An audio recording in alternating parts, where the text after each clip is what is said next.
नमस्कार, सत श्री अकाल, आदाब, जय हिंद। मैं राजा दत्त आप सभी का एक बार फिर से स्वागत करता हूं शकुंतलम म्यूजिक हाउस के इस ऑनलाइन प्लेटफॉर्म पर, जहां रोज रात 9 बजे हम सभी मिलकर तैयारी करते हैं UP, TGT, PGT, KVS, PRT, D triple S B, NVS या अन्य सभी संगीत से जुड़े एग्जामों की। ये क्लास आप YouTube पे देखते हैं रोज, अपने साथ मेरे साथ जुड़ते हैं, शकुंतला म्यूजिक हाउस के साथ जुड़ते हैं। आप सभी का धन्यवाद क्लास के शुरू में ही। अगर क्लास से जुड़ गए हैं बहुत अच्छी बात है। क्लास को जल्दी से 1 सेकंड लेके शेयर कर दीजिए ताकि आपका भी समय बर्बाद ना हो और हमारा भी समय बर्बाद ना हो और हम डायरेक्ट अपने प्रश्नों की ओर पहुंचे। प्रश्न आज के बहुत ही इंटरेस्टिंग होने वाले हैं। वाद्यों के बारे में हम जानकारी प्राप्त करेंगे। जी हाँ, वाद्य कैसे होते हैं, वाद्यों में क्या क्या किस किस तरीके से प्रयोग किया जाता है, कौन कौन से वाद्यों के बारे में आज हम पढ़ेंगे। इसके बारे में थोड़ा क्यूरियस हो जाइए क्योंकि क्लास रहने वाली है बहुत जबरदस्त। जुड़ चुके हैं हमारे साथ लोग। जय श्री राधे और राधे राधे, नमस्कार सभी को। जल्दी जल्दी जुड़िए, जल्दी जल्दी जोड़ना शुरू करिए ताकि हम क्लास को आगे बढ़ा सकें। आशा करता हूं आप सभी का संडे खुशहाल रहा होगा। आवाज में किसी तरीके की दिक्कत हो, स्क्रीन में किसी तरीके का बफर हो, तुरंत कमेंट सेक्शन में बता दीजिएगा। टेक्निकल चीजें हैं, तुरंत सही कर दी जाएंगी।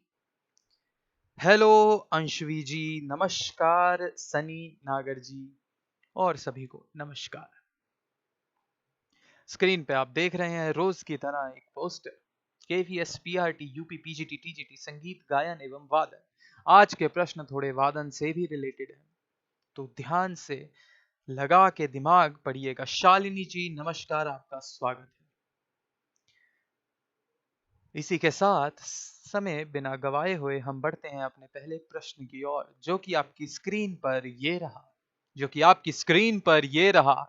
पहला क्वेश्चन यानी फर्स्ट क्वेश्चन आपसे पूछ रहा है कि शहनाई, जो कि आपको आपकी स्क्रीन पर दिख रही है, शहनाई को किस नाम से भी जाना जाता है या जानते हैं। शहनाई को किस नाम से जाना जाता है या जानते हैं। जब शहनाई बनी तो डायरेक्ट उसका नाम शहनाई नहीं पड़ा। जब शहनाई बनी तो डायरेक्ट उसका नाम शहनाई नहीं पड़ा। शहनाई को किस नाम से जानते हैं। जी हाँ, अंशवी जी का उत्तर आना शुरू हो गया है।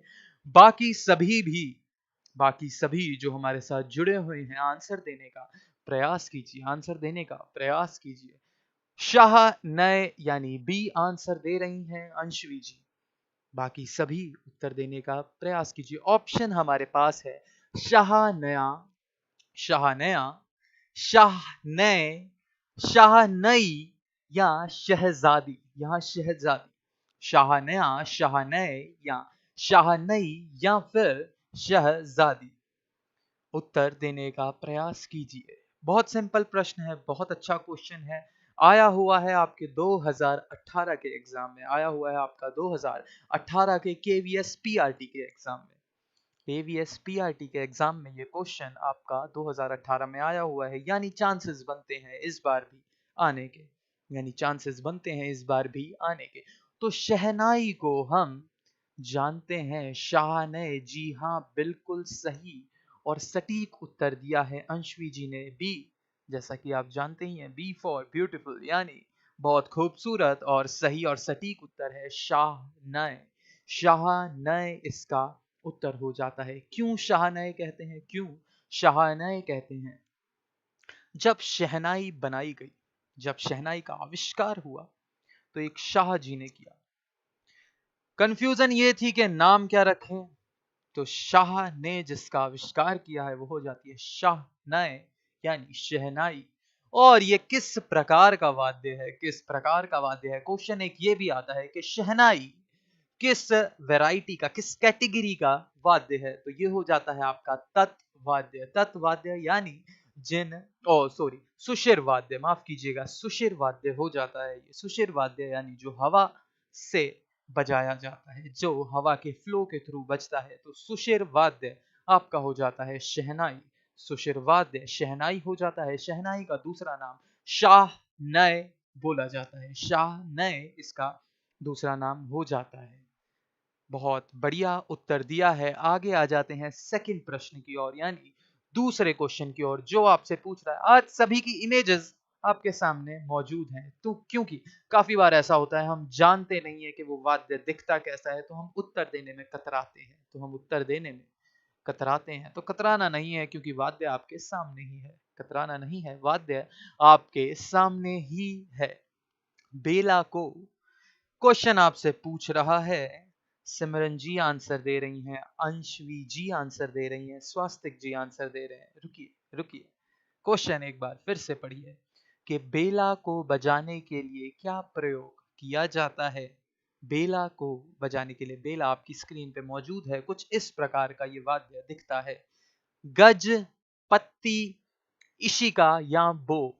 गज, पत्ती, इशिका या बो। तो बेला को बजाने के लिए क्या प्रयोग किया जाता है। गज, पत्ती, इशिका या बो। उत्तर आ रहे हैं 2C, A एंड थर्ड स्वास्तिक जी कह रहे हैं थर्ड। एक उत्तर आया है A। तो मैं बताना चाहूंगा, बहुत खुशी की बात है कि आप सभी उत्तर दे रहे हैं। बहुत खुशी की बात है आप सभी उत्तर दे रहे हैं, लेकिन इसका सही और सटीक उत्तर होगा ए। जैसा कि आप सभी जानते हैं, A for absolutely correct answer. Absolutely correct answer, तो ए इसका बिल्कुल सटीक उत्तर है। बो, जैसे वायलिन में एक बो बजाया जाता है, उसी तरह उसको हिंदी में हम गज कहते हैं। गज। अगर किसी इंडियन इंस्ट्रूमेंट की बात होगी तो उस जैसे स्ट्रक्चर को हम गज कहेंगे। उस जैसे स्ट्रक्चर को हम गज कहेंगे। आगे एक फोटो में गज होगा तो मैं आपको जरूर उससे इत्तला करवाऊंगा, उसको दिखा के आपको बताऊंगा कि गज कुछ इस प्रकार दिखता है। तो गज से बेला को बजाया जाता है। गज से बेला को बजाया जाता है। बात करें बेला, जो हमारा इंस्ट्रूमेंट आपकी स्क्रीन पर है, तो ये हो जाता है तत्वाद्य।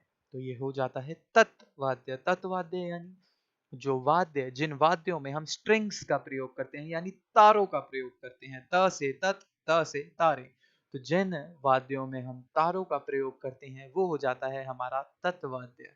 तो बेला, जी हाँ, बेला वाद्य हमारा हो जाता है तत्वाद्य। बेला वाद्य हमारा तत्वाद्य हो जाता है। इसे किससे बजाया जाता है। गज से। स्वास्तिक जी, सनी जी, अंशवी जी, सभी का बिल्कुल करेक्ट आंसर है। सभी का एब्सोल्युटली राइट आंसर है। गज इसका सही उत्तर है। प्रश्न संख्या 2 का सही उत्तर है हमारा गज। प्रश्न संख्या 2 का हमारा सही उत्तर हो जाता है गज। तीसरा प्रश्न आपकी स्क्रीन पे है कि हारमोनियम का आविष्कार कब हुआ। हारमोनियम का आविष्कार कब हुआ। 1750 ईस्वी में, यानी 1750th सेंचुरी। 1840 सेंचुरी यानी 1840 ईस्वी में, 1830 ईस्वी में, या फिर 1780 ईस्वी में। किस सेंचुरी में, किस दशक में, किस ईस्वी में हारमोनियम का आविष्कार हुआ। आप लोग जुड़े हुए हैं क्लास के साथ, एक बार क्लास को अपने सोशल मीडिया प्लेटफॉर्म पर शेयर जरूर कर दीजिए। शेयर जरूर कर दीजिए। जी हाँ, उत्तर आना शुरू हो गए हैं। अंशवी जी कह रही हैं 1750। स्वास्तिक जी कह रहे हैं 2। एक ए आंसर है, एक बी है और एक ए है। मिक्स आंसर आ रहे हैं। थोड़ी सी अच्छी बात है, थोड़ी सी बुरी बात है। तो इसका सही उत्तर हो जाता है हमारा 1750 ईस्वी, यानी option number A. As you guys know, A for absolutely correct answer, absolutely correct answer। 1750 ईस्वी में, यानी 1750 सेंचुरी में हारमोनियम का आविष्कार हुआ। अब यह आविष्कार किस देश ने किया, किस देश ने किया, तो मैं आपको बताना चाहूंगा हिंदुस्तान हारमोनियम के आविष्कार से नहीं जुड़ा हुआ है। हिंदुस्तान हारमोनियम के आविष्कार से नहीं जुड़ा हुआ है। हारमोनियम का आविष्कार आपका रशिया में हुआ। हारमोनियम का आविष्कार आपका रशिया में हुआ, और जो पुराना हारमोनियम था वो कुछ इस प्रकार का दिखता था, जैसा आप स्क्रीन पे देख सकते हैं। इन हारमोनियम को यूज किया जाता था चर्च में। इनको इस्तेमाल में लिया जाता था चर्च में। इसे हम पैडल हारमोनियम बोलते हैं, पैडल हारमोनियम बोलते हैं, पैडल हारमोनियम इसे हम बोलते हैं। और आज के समय में हारमोनियम कुछ इस प्रकार का दिखता है, आज के समय में हारमोनियम कुछ इस प्रकार का दिखता है। तो 1750 ईस्वी में रशिया में, याद रखिएगा क्वेश्चन आ सकता है, चांसेस हैं ये क्वेश्चन आने के, कि हारमोनियम का आविष्कार कहाँ हुआ, कहाँ हुआ? तो इसका आविष्कार रशिया में हुआ, इसका आविष्कार रशिया में हुआ। और 1750 ईस्वी इसका बिल्कुल सही और सटीक उत्तर है। 1750 ईस्वी इसका सही और सटीक उत्तर है। पहले हारमोनियम कुछ इस प्रकार का दिखता था, पैडल हारमोनियम आज भी चलते हैं। कभी आपको ये हारमोनियम देखना हो, कभी आप चाहें, इच्छा हो कि इसे लाइव देखें, हम देखें कि कैसी आवाज आती है, तो निश्चिंत हो के शकुंतला म्यूजिक हाउस आ जाइएगा। हमारे पास ये उपलब्ध है हारमोनियम। आपको दिखा देंगे कि किस तरीके का हारमोनियम पहले होता था 1800 की सदी में, और अभी हारमोनियम कुछ इस प्रकार का दिखता है, और अभी हारमोनियम कुछ इस प्रकार का दिखता है। 1750 ईस्वी में रशिया में इसका आविष्कार हुआ। आ जाते हैं चौथे प्रश्न की ओर। जी हाँ अंशवी जी, बिल्कुल सही उत्तर है आपका। दिलरुबा में किसका प्रयोग होता है? दिलरुबा याद रखिएगा, ये आपकी दिलरुबा या मेरी दिलरुबा नहीं है, ये दिलरुबा है एक म्यूजिक इंस्ट्रूमेंट, ये दिलरुबा है एक म्यूजिक इंस्ट्रूमेंट। बात थोड़ी सी और बताने वाली है, लेकिन पहले उत्तर दीजिए इस क्वेश्चन का कि दिलरुबा में किसका प्रयोग होता है? जत्ता, बो, ये बो है, वो नहीं है ये, बो, मिजराव या फिर गज। जत्ता, बो, मिजराव या गज। सिमरन जी कह रही हैं सी, बाकी लोग भी प्रश्न का उत्तर देने का प्रयास कीजिए। ये आप देख रहे हैं कुछ इस प्रकार का आपका दिखता है दिलरुबा इंस्ट्रूमेंट, कुछ इस प्रकार का दिखता है दिलरुबा इंस्ट्रूमेंट, कुछ इस प्रकार का दिखता है ये दिलरुबा इंस्ट्रूमेंट। गायत्री जी कह रही हैं सी यानी मिजराव, एक आंसर है बी। ओके सर्कल आ रहे हैं। जी हाँ बिल्कुल, आप सभी का स्वागत है शकुंतला म्यूजिक हाउस में। जत्ता, बो, मिजराव या गज। दिलरुबा चूंकि ये इंस्ट्रूमेंट है, स्ट्रिंग्स से ही एसोसिएटेड है, तत्वाद्य हो जाता है। इसमें किसका प्रयोग होता है? जत्ता, बो, मिजराव या गज। बी सी, बी सी, ए। देखिए अच्छी बात है आप सभी उत्तर कर रहे हैं, लेकिन जोन सा उत्तर देना चाहिए वो आप लोगों ने नहीं दिया। तो इसका सही और सटीक उत्तर हो जाता है D. As you guys know, D for definitely right answer, definitely right answer गज। ये गज बना भी हुआ है सामने, लेकिन आप लोगों ने उत्तर नहीं दिया। तो गज हमारा कुछ इस प्रकार का दिखता है, जो मैंने पहले प्रश्न में आपको बताया था कि हम जिसका डिस्कशन कर रहे थे कि गज कैसा दिखता है। पहला प्रश्न हमारा ये रहा, आपकी दूसरा प्रश्न माफ कीजिएगा, कि बेला को बजाने के लिए क्या प्रयोग किया जाता है। हमने जैसे इसका गज बताया था, उसी तरह दिलरुबा में भी, उसी तरह दिलरुबा, जी हाँ अंशवी जी ने अपना आंसर करेक्ट कर लिया है। दिलरुबा में भी, दिलरुबा में भी प्रयोग होता है गज का, प्रयोग होता है गज का। आपके सामने आपकी स्क्रीन पर गज उपलब्ध है, आपके सामने आपकी स्क्रीन पर दिलरुबा, दिलरुबा इंस्ट्रूमेंट उपलब्ध है। देख लीजिए, इंस्ट्रूमेंट्स की जानकारी होना बहुत ज्यादा जरूरी है। कहीं चलते फिरते, कहीं एग्जाम में ये क्वेश्चंस आपसे पूछ लिए जाएंगे। आप संगीत से जुड़े हुए हैं और आपको किसी इंस्ट्रूमेंट का नाम लिया जाए और उस इंस्ट्रूमेंट के बारे में ना पता हो, तो वो तो काफी नाइंसाफी हो जाएगी आपके साथ भी और हमारे साथ भी, क्योंकि आप हमसे जुड़े हुए हैं और आपको यही नहीं पता हो, ऐसा तो हम होने नहीं देंगे। तो दिलरुबा कुछ इस तरीके का इंस्ट्रूमेंट होता है, इसमें गज का प्रयोग होता है, गज से ये बजाया जाता है कुछ इस प्रकार, जिस तरह वायलिन बजाया जाता है गज से, उसी तरह बेला भी बजाया जाता है, बेला जो इंस्ट्रूमेंट है वो बजाया जाता है। दिलरुबा इंस्ट्रूमेंट भी आपका हो जाता है तत्वाद्य, ये भी आपका हो जाता है तत्वाद्य। आ जाते हैं पांचवें प्रश्न की ओर। काफी अच्छा प्रश्न है। संतूर का प्रत्येक स्वर, यानी we are talking about the single line. ये देखिए संतूर कुछ इस प्रकार का दिखता है, बहुत सुंदर आवाज और बहुत सुंदर ये इंस्ट्रूमेंट होता है दिखने में। तो संतूर का प्रत्येक स्वर कितने तारों में बांधा गया है, यानी every single note of santoor is associated in how many strings, कितनी तारों में उसे बांधा गया है, कितनी तारों में, क्या 6, क्या 4, क्या 2 या फिर 8? 6, 4, 2 या 8? बहुत अच्छा प्रश्न है, उत्तर देने का प्रयास कीजिए। स्वास्तिक जी कह रहे हैं 2, जो कि है 4। अंशवी जी कह रही हैं 2, बाकी लोग भी उत्तर देने का प्रयास कीजिए। बाकी सभी जो इस समय जुड़े हुए हैं हमारे साथ, उत्तर देने का प्रयास कीजिए कि 6, 4, 2 और 8 में से सही और सही, यानी सही सही आंसर क्या हो जाता है? संतूर का प्रत्येक स्वर कितनी तारों में बांधा गया है? एक स्वर को कितनी तारों में बांधा जाता है? देखिए तारे, आप जैसे इमेज अभी देख रहे हैं, इसकी तारे तो बहुत सारी दिख रही हैं, तारे तो बहुत सारी दिख रही हैं, लेकिन हम यहाँ पे बात कर रहे हैं एक स्वर की, यानी single note. Single note is tied up in how many strings? The question is asking the single note of the instrument santoor is tied up in, बांधा जाता है कितने तारों में? How many strings? Is it A 6? Is it B 4? Is it C 2? Is it D 8?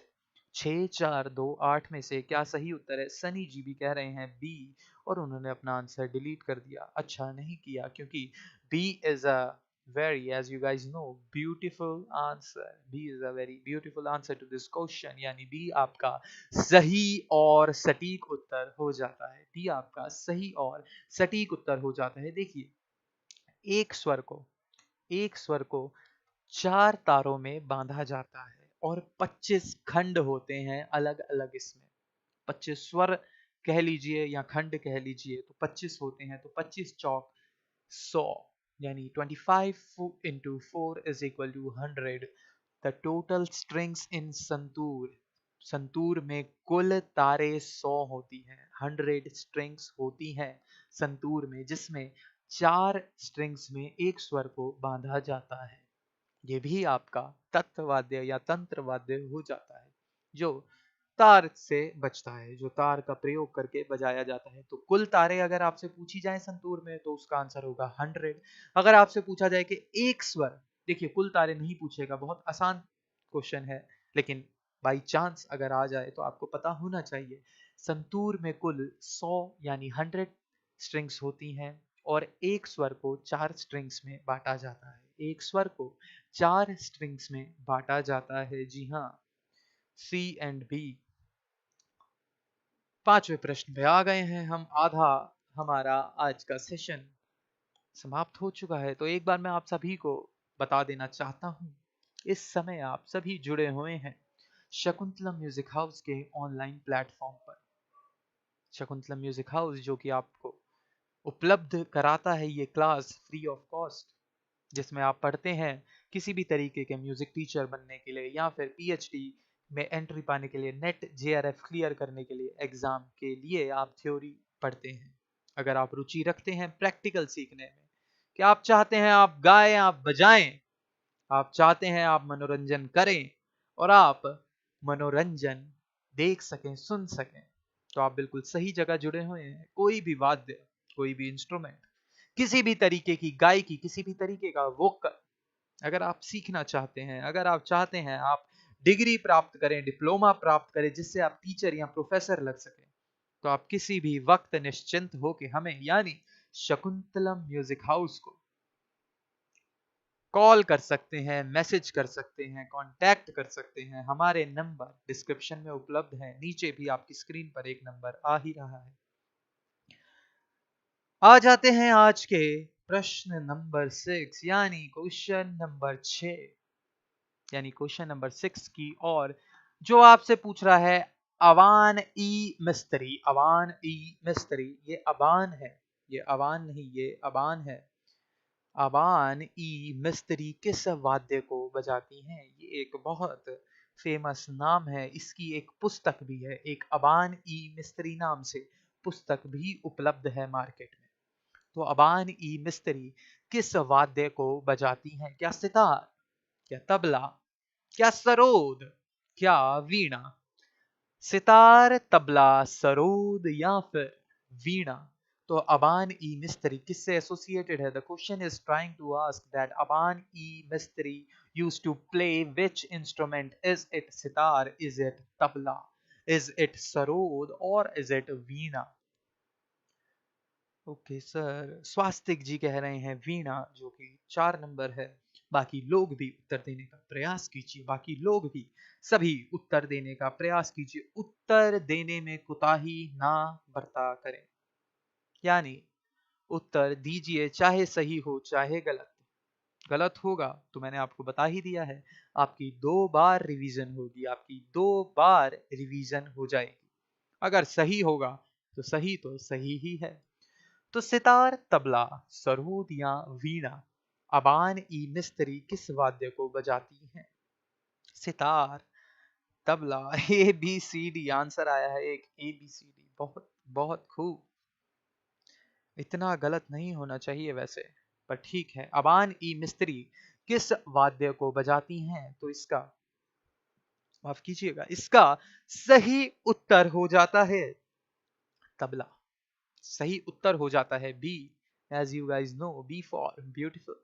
तो इसका सही answer हो जाता है तबला।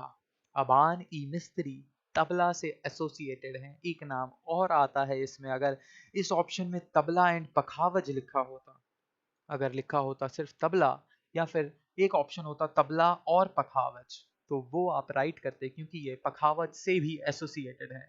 लेकिन tabla is the main instrument of Aban E Mistry. Aban E मिस्त्री नाम से एक पुस्तक भी उपलब्ध है मार्केट में। जो लोग क्या कहते हैं, इंटरेस्ट रखते हैं बायोग्राफी पढ़ने में, वो लोग चाहे तो पढ़ सकते हैं। लेकिन अबान ई मिस्त्री एसोसिएटेड हो जाती हैं तबला से। अबान ई मिस्त्री एसोसिएटेड हो जाती हैं तबला से। आ जाता है अगला प्रश्न। अगला प्रश्न ये कह रहा है कि श्री खोल वाद्य, श्री खोल आप देख सकते हैं आपकी स्क्रीन पे मौजूद है। आज के समय में इस खोल वाद्य को हम मृदंग भी कहते हैं, इसे हम मृदंग भी कहते हैं। अगर प्रश्न पूछता कि श्री खोल वाद्य का दूसरा नाम क्या है, जैसे शहनाई का दूसरा नाम पूछ लिया था, उसी तरह पूछ सकते हैं कि श्री खोल वाद्य का दूसरा नाम क्या है? दूसरा नाम उसका हो जाता है मृदंग। मृदंग उसका दूसरा नाम हो जाता है। खैर, अभी आपसे प्रश्न में ये पूछा है कि श्रीखोल वाद्य का प्रयोग किसके साथ होता है? गजल। गजल आप सभी चिर परिचित होंगे। होश वालों को खबर क्या, जिंदगी क्या चीज है, इस तरीके की चीज। गजल इस तरीके का संगीत, या कीर्तन। कीर्तन जो आपके घरों में भी होता है, जो मंदिरों में होता है, या फिर ख्याल। ख्याल एसोसिएटेड है हमारा क्लासिकल संगीत से, रागों से, या फिर नृत्य, या फिर डांस। तो गजल, कीर्तन, ख्याल या नृत्य। श्री खोल वाद्य जो कि आपकी स्क्रीन पर उपलब्ध है, कुछ इस तरीके का दिखता है। ये मृदंग किस में उपलब्ध, मतलब किस में यूज किया जाता है? आंसर आ रहे हैं B, then D, then D, then second B and D. तो दो और डी में आप कंफ्यूज लगते हैं। तो जिन जिन का आंसर बी है उन सभी को मैं बताना चाहता हूं, as you guys know, as you guys know, B for beautiful, यानी बिल्कुल खूबसूरत आंसर है जिन्होंने बी कहा है। कीर्तन में इसका उपयोग किया जाता है। अब देखिए आप, थोड़ा सा एक, जैसे हम कहते हैं तारों से तारों को मिलाओ वाली बात, आपने पिछली क्लासेस में पढ़ा है कि जो मृदंग है वो बजाया जाता था ध्रुपद के साथ। जो मृदंग है वो ध्रुपद में मेनली प्ले किया जाता था या जाता है। और ध्रुपद आपका एसोसिएटेड हो जाता है डिवोशन से, यानी भक्ति से।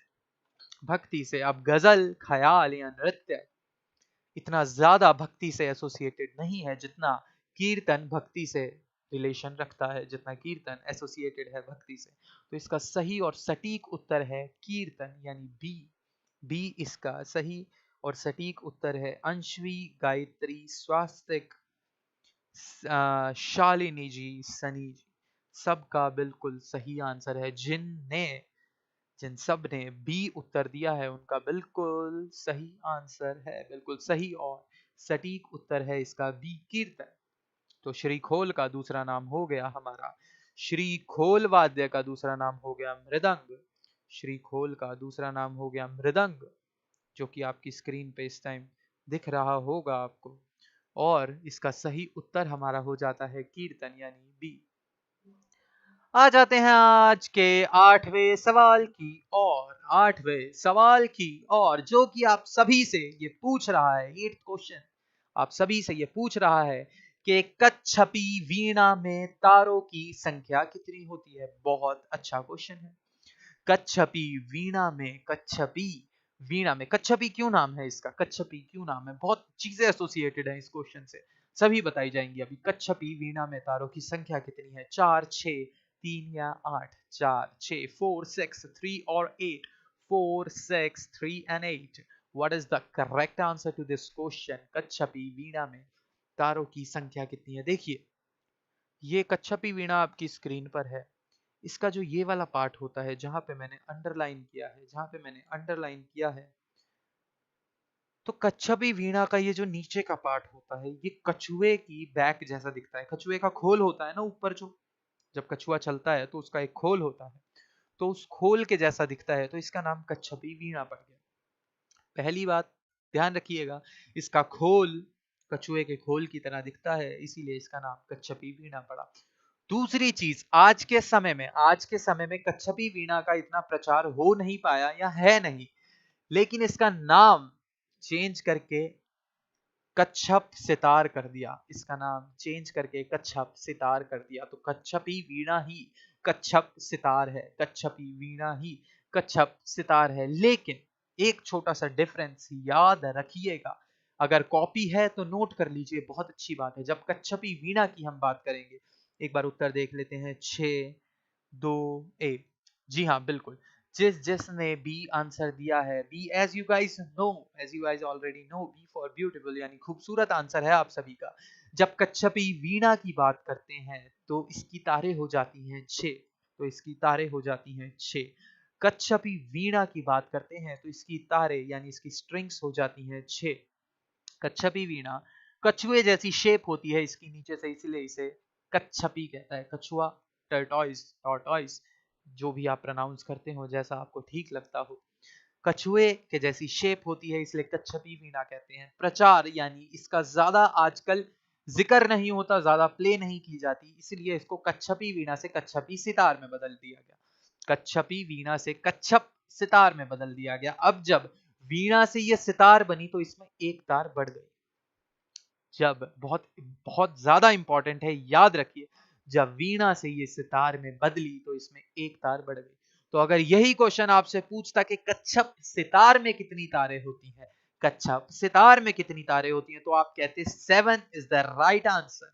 लेकिन आपसे पूछा है कच्छपी वीणा में कितनी तारें होती हैं, तो 6 इसका सही और सटीक उत्तर है। समझ आ रहा है? अगर नहीं आ रहा है तो एक बार बताइए, फिर से दोहरा दूंगा अपनी बात को। कच्छपी वीणा आपकी स्क्रीन पे मौजूद है। इसका डेवलपमेंट हुआ कच्छप सितार में। कच्छप सितार में 7 तारे होती हैं, कच्छपी वीणा में 6 तारे होती हैं। वाद्य ये तत्वाद्य हो जाते हैं। और सबसे बड़ी बात, सरस्वती वीणा भी इसको कहते हैं, सरस्वती वीणा भी कहते हैं, सरस्वती वीणा भी इसे कहते हैं। कच्छपी वीणा ही सरस्वती वीणा होती है। इसको बाद में, अभी के समय में इसे कच्छप सितार भी बुलाया जाता है। सनी, स्वास्तिक जी, अंशवी जी सभी का बिल्कुल सही और सटीक उत्तर है, सभी का बिल्कुल सही आंसर है। आ जाते हैं आज के सेकंड लास्ट क्वेश्चन की ओर कि चित्रा वीणा में तारों की संख्या कितनी होती है। चित्रा वीणा में तारों की संख्या कितनी होती है। चित्रा वीणा आपकी स्क्रीन पे मौजूद है। दोनों साइड इसके खोल होते हैं, दोनों साइड इसके खोल होते हैं और ऊपर से ये बजाई जाती है, ऊपर से ये बजाई जाती है। तो चित्रा वीणा में तारों की संख्या आपसे पूछी है 6, 7, 5 या 3। 6, 7, 5 या 3 अलग अलग तरीके की वीणाएं होती है। मोहन वीणा भी होती है, मोर वीणा भी होती है।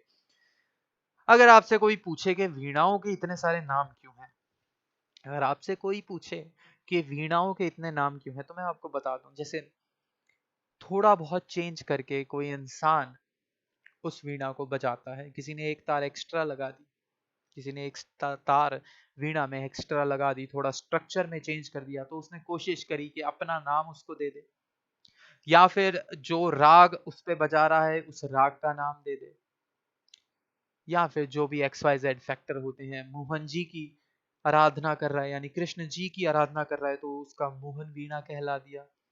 मोर बना दिया, वीणा के क्या कहते हैं स्ट्रक्चर में एक मोर का डिजाइन बना दिया, तो वो मोर वीणा हो गई, तो वो मोर वीणा हो गई। इसी प्रकार ये चित्रा वीणा है। चित्रा वीणा क्यों? चित्रा वीणा क्यों? चित्र से आप समझते हैं एक ड्राइंग, ड्राइंग आप किसी की भी बना सकते हैं, अपनी या दूसरे की। आप देखेंगे कि जैसी ड्राइंग इसमें एक साइड है यानी एक गुंबद या खोल एक साइड है, वैसा ही दूसरी साइड है, तो ये एक मिरर इमेज हो गई, चित्र हो गया ये। तो इसीलिए इसका नाम पड़ गया चित्रा वीणा, इसीलिए इसका नाम पड़ गया चित्रा वीणा। स्वास्तिक जी कह रहे हैं एक, जी आ रहा है समझ, धन्यवाद। सिमरन जी कह रही हैं सी यानी 5, अंशवी जी कह रही हैं 1, गायत्री सक्सेना कह रही है बी यानी 7। तो मैं आप सभी को बता दूं, गायत्री जी का आप सभी में बिल्कुल सही यानी B for as you guys know beautiful answer है। गायत्री जी का बिल्कुल सही उत्तर है। चित्रा वीणा में आपकी कुल 7 तारे होती हैं। देखिए, आप अगर देखना चाहें तो मैं आपको दिखा देता हूँ।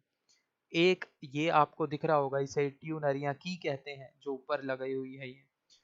दूसरा ये, तीसरा ये, चौथा ये थोड़ा सा नीचे है, पांचवा ये, छठा ये, और सातवां आपका ये जो मोटा गोल गोल सा दिख रहा है। कलर चेंज कर लेता हूँ एक सेकंड ताकि आप सभी को दिख सके, ये एंड दिस वन। तो 1 2 3 4 5, 1 2 3 4 5 6 एंड 7, तो इसका बिल्कुल सही और आपका सटीक उत्तर हो जाता है 7। तो इसका सही और सटीक उत्तर हो जाता है 7। जी हाँ, स्वास्तिक सनी गायत्री जी बिल्कुल सही आंसर, बिल्कुल सही उत्तर दे रहे हैं आप सभी, बिल्कुल सही उत्तर दे रहे हैं आप सभी। चित्रावीणा कुछ इस प्रकार की दिखती है। 7 इसका बिल्कुल सही आंसर है। वाद्य किस प्रकार का हो गया? तत्वाद्य हो गया। चित्रावीणा क्यों बुलाया जाता है? क्योंकि गुंबद या फिर खोल इसके सेम दिखते हैं, इसलिए चित्र एक तरीके से कह दिया जाता है एक का चित्र, ये है दोनों एक दूसरे के चित्र हैं, तो चित्रावीणा इसे कह दिया जाता है। आ जाते हैं आज के आखिरी प्रश्न की ओर के हैंग ड्रम का प्रयोग कहाँ हुआ?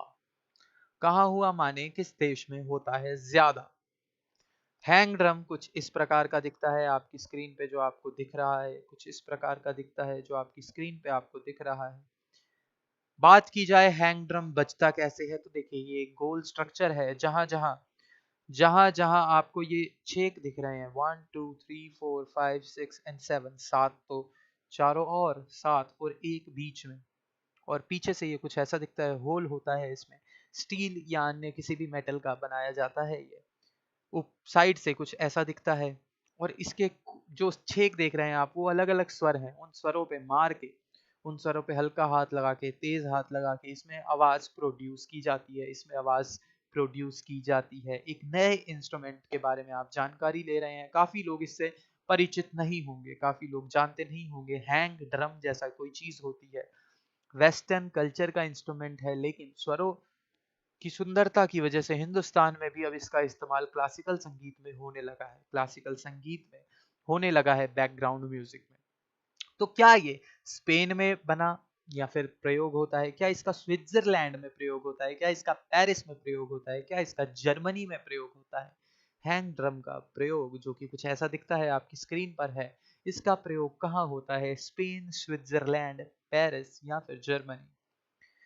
राज कह रहे हैं ए, जो कि हो जाता है स्पेन। स्वास्तिक जी कह रहे हैं स्विट्जरलैंड। सनी कह रहे हैं ए। अंशवी जी कह रही हैं ए, एंड अंकिता जी कह रही हैं स्विट्जरलैंड। तो फिर से आज थोड़ी ज्यादा खूबसूरती फैल गई है। मैं बता देना चाहता हूँ B as you guys know beautiful answer, as you guys know beautiful answer. तो स्विट्जरलैंड अंकिता जी का और स्वास्तिक जी का बिल्कुल सही और करेक्ट आंसर है, बिल्कुल सही और करेक्ट आंसर है बी, यानी स्विट्जरलैंड। स्विट्जरलैंड में ही दो भाइयों ने मिलके इसको बनाया दो भाइयों ने मिलके स्विट्जरलैंड में 2000 जो सन है उसमें इसका आविष्कार हुआ 2000 सन में। अगर पूछा जाए हैंग ड्रम काफी नया है, काफी नया है, तो इसका 2000 में 2000 में इसका आविष्कार हुआ। 2000 सन में, 2000 के साल में इसका आविष्कार हुआ, 21 साल पहले। धीरे धीरे इसकी वैरायटीज बढ़ने लगी, एक तरीके का, दो तरीके का, तीन तरीके का, ये आने लगा। तो हैंग ड्रम का आविष्कार भी आपका स्विट्जरलैंड में हुआ, इसीलिए इसका प्रयोग भी स्विट्जरलैंड से ही एसोसिएटेड है। स्विट्जरलैंड इसका बिल्कुल सही आंसर होगा। इनके पास दो करके बैठे हैं जो सही आंसर दे रहे हैं उन पर ऐसी एलिगेशन नहीं लगानी चाहिए, ठीक है, ऐसी एलिगेशन नहीं लगानी चाहिए। अच्छी बात है। देखिए, अगर आप गूगल करके भी आंसर दे रहे हैं, खैर उसमें देखिए टाइम तो लग ही रहा होगा आपका, लेकिन अगर आप गूगल करके आंसर दे रहे हैं तो भी अच्छी बात है, आप किसी चीज के बारे में जानकारी ही प्राप्त कर रहे हैं। लेकिन गूगल के पास जाने की जरूरत नहीं है, क्योंकि हम आपके साथ लगातार जुड़े ही हुए हैं। अगर आप गलत भी आंसर देंगे तो सही बताने के लिए हम यहाँ पे हैं ही